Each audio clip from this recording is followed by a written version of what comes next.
আসসালামু আলাইকুম। আমি আনহার আনিকা কার ড্রাইভিং বিশ্বনাথ থেকে আজরুফ ভাইয়ের মাধ্যমে আমরা ও 7 নম্বর ক্লাস চলে। তো মোটামুটি আলহামদুলিল্লাহ ও আজকে 2 দিন আমরা সিলেট যাব কেসো। তো ভাই একবারে হাতে নাতে একবারে ড্রাইভিং কে দেন যারা বিশেষ করে দেশ হোক আর বিদেশ ড্রাইভিং বর্তমানে ইম্পর্টেন্ট সবার দায়ক। এখন যারা যারা শিখতে চাইরা তারা আব্দুর ভাইয়ের লগে যোগাযোগ করতে পারেন। ভাইজা খুব সুন্দর করে রেখে দেয়। সালাম।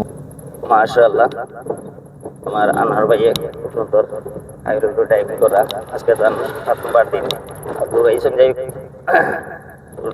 ড্রাইভিং শেখার উদ্দেশ্য কিটা লার ঘুমিলে বাইরে যাওয়ার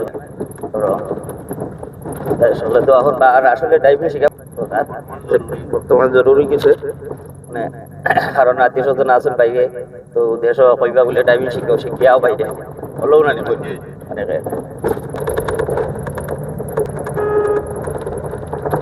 বাইরে আসলে শিখলে কিন্তু অনেকটা ফায়দা হয়, অনেক ফায়দা হয়। কারণ অনেকে কইবা আর দেশে ড্রাইভিং শিখলে অনেকটা হেল্প আস্তে আস্তে আমার চলো হয়ে যাবে।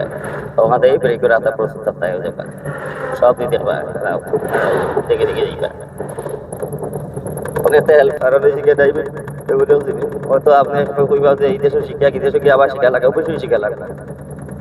আপনি এখানে অনেকটা কিছুটা একটু নিয়ম কারণত তো খ্রিস্টান হওয়ার তো একটা সাহস থাকবে। আমরা দেশে ডাইনে গাড়ি বামে গাড়ি সামনে পিছনে সব দিকে যায়, গরু ছাগল মানুষের কথা মিলাইয়া শিখে যায়। আর এখানে কয় টাকা করতে বললাম আপনি তার দেশে গেলে তার দেশের নিয়ম করুন। অনেকে আছে আমরা দেশও শিখুন শিখা বুঝলি যাই বাইরে দেওয়া লাগে, অবশ্যই দেওয়া লাগে। আর এই আছে লন্ডন চালাইয়া এই দেশে অনেক এক্সপিরিয়েন্স দেশ হইয়া চালাইতে পারো না। আমরা এই যে ডাইনে বামে গাড়ি নদীর পাড়ে দিয়ে পুকুরি পাড়ে দিয়ে গাড়ি চালিয়ে যাবো লাগে, এটা দেখলে অনেকে তারা ভয় পায়। তো যাই হোক যেখানে আছেন যার স্থানে ড্রাইভিং শিখুকা শিখে রাখবে, কাজে লাগবে। সকল পালা থাকবা, সুস্থ থাকবে। আল্লাহ হাফিজ, আসসালামু আলাইকুম।